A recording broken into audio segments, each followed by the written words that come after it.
Alô, bom dia, estamos de volta nesta quinta-feira, 12 de setembro de 2024. Sejam todos bem-vindos. E hoje, meus queridos amigos, trago uma péssima notícia para Kamala Harris, e por extensão, uma ótima notícia para Donald Trump. Vamos à péssima notícia para a senhora Kamala. Um pequeno negociante do estado da Geórgia fez um pequeno relato num pequeno jornal, lá no estado da Geórgia, dizendo o seguinte, prestem atenção. A inflação está esmagando pequenos negócios como o meu. Entre os custos crescentes de suprimentos, serviços públicos e combustível, está ficando mais difícil acompanhar. E eu, disse ele, não estou sozinho.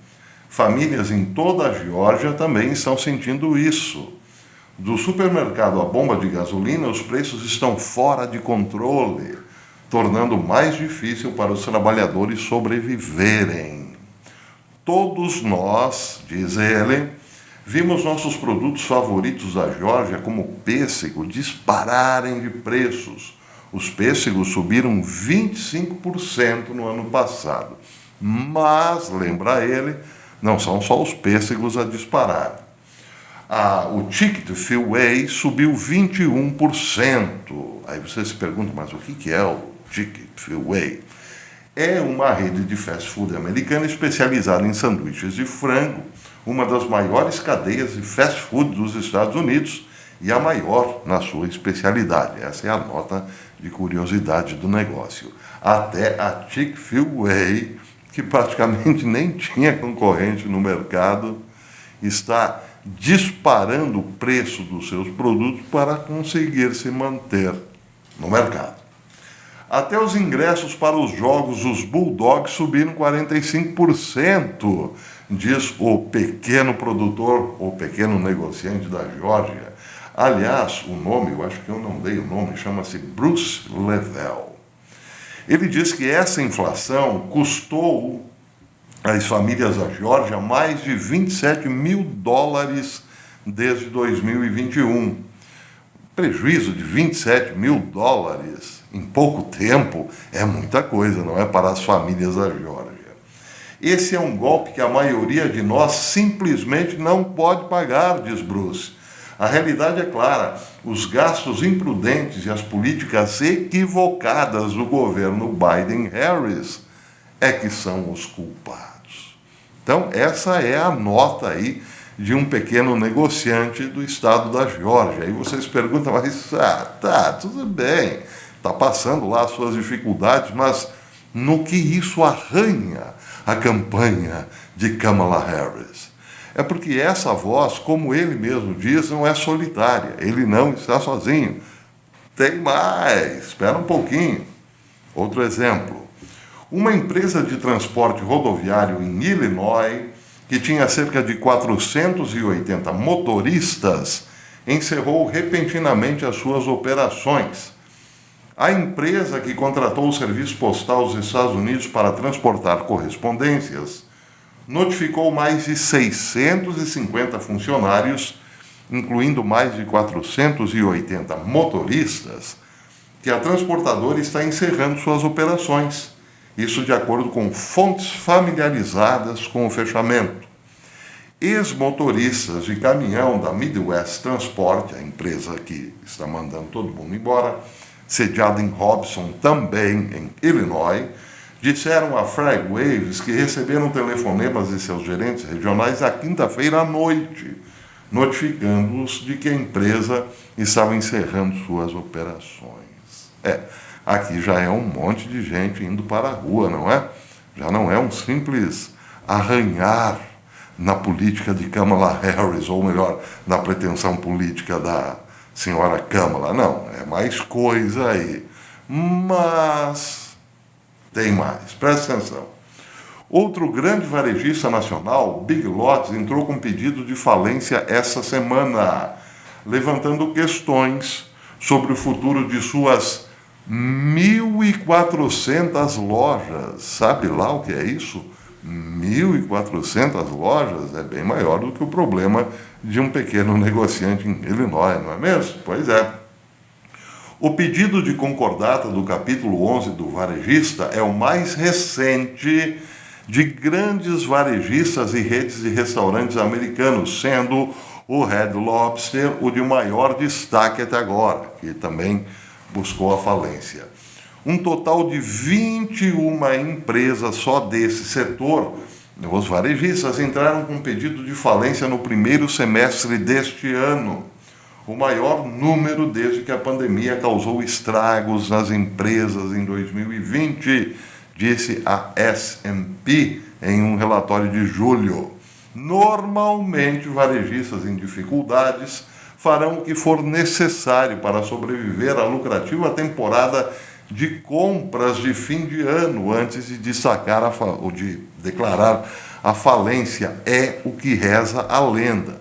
Espera um pouquinho, tá ruim, tá falindo, espere até o fim do ano, porque as vendas de fim do ano pelo menos podem desovar todo o estoque, né? Alivia um pouco a situação. Só que o caso aí da Big Lots era tão grave, estava tão grave que realmente não deu para esperar a temporada de vendas de Natal. É sintomático, não é? Sintomático. Só que detalhe, não é só a Big Lots que está mal para conseguir, mal das pernas, né, tentando conseguir chegar até o fim do ano sem poder. Tem mais. Vejam só, matéria do Economic Collapse Blog. Os principais bancos norte-americanos fecharam mais de 40 agências em apenas 2 semanas. Querem que eu leia de novo? Os principais bancos americanos fecharam mais de 40 agências em apenas 2 semanas, 14 dias. Chase, Wells Fargo e Santander, que não são banquinhos pequenos, convenhamos, estavam entre os bancos que fecharam agências entre 4 e 18 de agosto.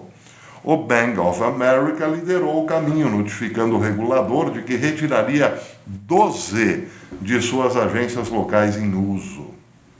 E aí você diz, bem, é claro que agora sim podemos entender que é uma péssima notícia para Kamala Harris. Sim, é uma péssima notícia para ela porque, sob a batuta dos democratas, os Estados Unidos estão literalmente como o Titanic. Não, calma, ainda não chegaram ao fundo, mas o barco dá indícios de que rachou, não é mesmo? E está fazendo muita água e parece que o problema é irreversível. Basta uma simples reflexão para entendermos o tamanho do problema. De um pequeno comerciante em Illinois até poderosos bancos como Wells Fargo, por exemplo, Santander e outros como o Chase estão reclamando das mesmas coisas. Empresas fechando, grandes varejistas pedindo falência e preste atenção agora, veja essa última lista aí do S&P. Quantas empresas pediram falência nos últimos dias? Aqui nessa lista, até a Avon está na dança, ou está no pedaço. Isso quer dizer, meus amigos, que não são vozes isoladas reclamando para receber algum dividendo político ou para fazer campanha para um dos candidatos. Não, é muita gente que inclusive apoiou esta política woke, globalista, esquerdista, comunista da turma de lá. Bem, para finalizar, uma pesquisa muito curiosa da Harvard Cap Harris mostrou que o eleitorado que decidirá, que definitivamente decidirá, tudo isso é muito redundante, mas enfim, que definirá a eleição norte-americana, esse eleitorado é o mais consciente e não é nem republicano nem democrata, são os considerados independentes. A pesquisa mostrou que apenas 30% do eleitorado representa os republicanos e 30% representam os democratas.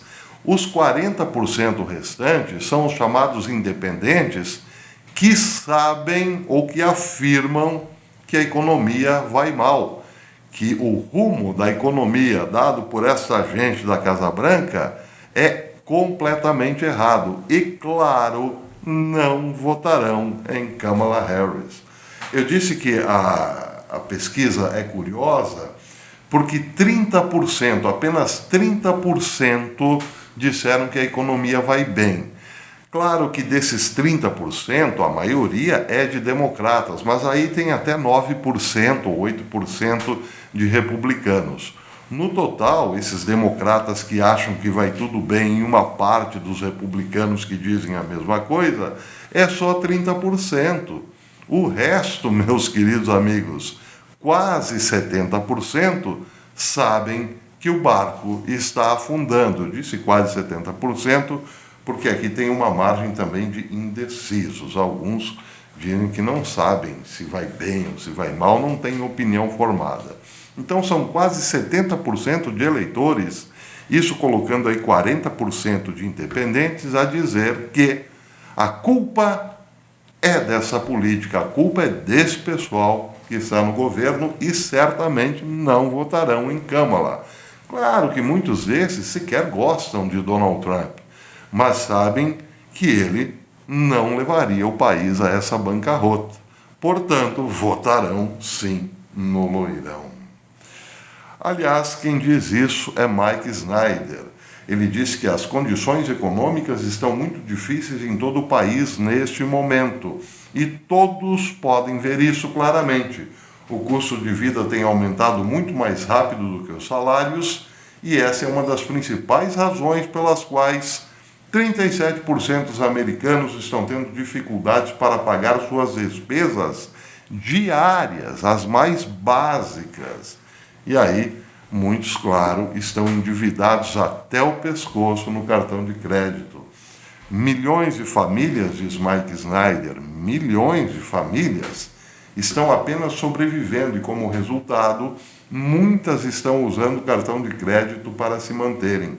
Este é um péssimo momento para acumular dívidas de cartão de crédito, mas muitas pessoas, diz ele, sentem que não têm escolha.